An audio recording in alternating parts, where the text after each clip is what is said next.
സേവനങ്ങളൊന്നും ഞാൻ എണ്ണി പറയുന്നില്ല. പ്രത്യേകമായി പറയാനുള്ളത് ഈ ദിക്റിനെ ഹയാത്താക്കുന്നതിന് വേണ്ടി അദ്ദേഹം ഒരുപാട് സേവനങ്ങൾ ചെയ്തിട്ടുണ്ട്. അല്ലാഹു സുബ്ഹാനഹു വ തആല ഒരുപാട് ദാക്കിര്യങ്ങളെ, ഒരുപാട് ആളുകളെ നല്ല ദാക്കിര്യങ്ങളാക്കാൻ വേണ്ടി അദ്ദേഹത്തിന് കഴിഞ്ഞിട്ടുണ്ട്.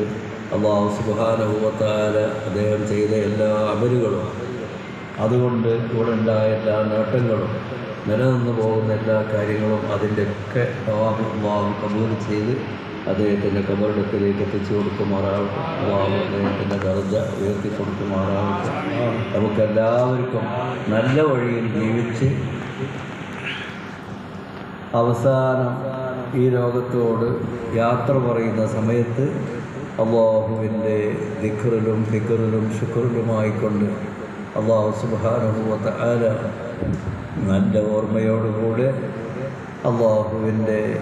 അള്ളാഹുവിലേക്ക് തൗബ ചെയ്ത്, നിഷ്കളങ്കമായ തൗബ ചെയ്ത്, പരിപൂർണ ഈമാനോടുകൂടെ അള്ളാഹുവിൻ്റെ ലിഖായിലേക്ക് ഇഷ്ക് വെച്ചുകൊണ്ട് അള്ളാഹുവിൻ്റെ വെളിക്കുത്തരം ചെയ്യാൻ നമ്മൾ